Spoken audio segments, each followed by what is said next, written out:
So we talked about the Iowa State program and the expectations of the fans and Matt Campbell in particular, who is shooting for the stars. I would think that most Cyclone fans are hoping for postseason play. Let's win the 3 or 4 games in the conference, take care of business out of conference, get to postseason play. Let's take that next step and try to do that consistently.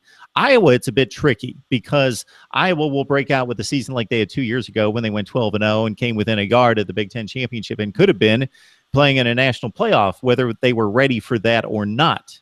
Indicators would be that they weren't necessarily ready for that. It's a pretty consistent 8-win football team. It's an 8-win program that has had its stretches in the past, as you well know, breaking out into an Orange Bowl, a Rose Bowl, challenging in Ohio State for a Big Ten title here and there.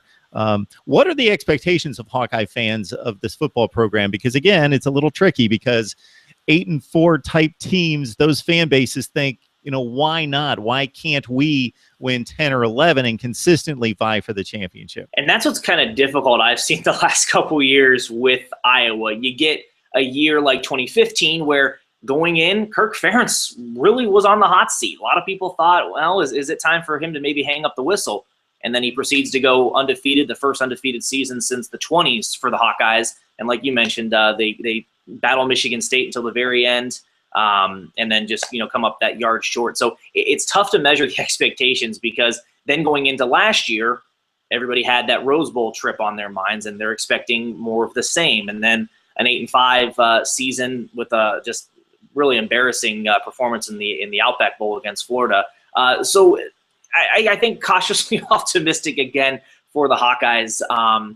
Obviously, you're going to be having to replace a guy like C.J. Beathard, 2.5-year starter. And then on the other side, you have to replace a guy like Desmond King, a Thorpe Award-winning cornerback in 2015, All-American last year, most likely going to be a first or second rounder in the NFL draft coming up in a few weeks.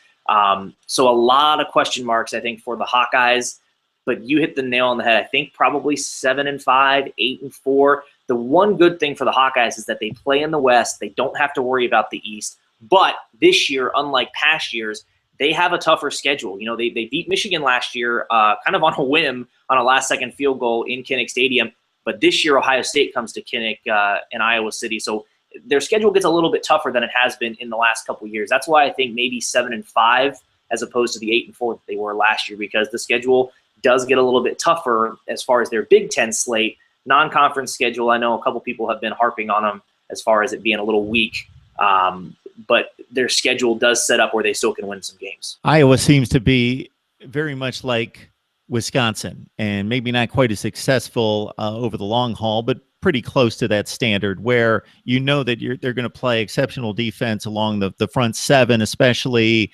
They're going to have a ground game. The offensive line is going to be very good. They may lack in the skill players on the outside, guys that scare people defensively. They may lack a little bit, even though they had Desmond King last year. Over the last several years, lack some playmakers in the secondary, and therefore, when they put together the perfect formula and play their game and squeeze down the clock and make it all happen, they can compete against the better teams in the nation. But if they don't, it can get embarrassing, i.e. Stanford, i.e. Penn State last year, and so forth. And unless things break right, and like you mentioned 2 years ago, the schedule breaking right and not having to face anyone of significance from the East, then you have the chance to break through and do something special.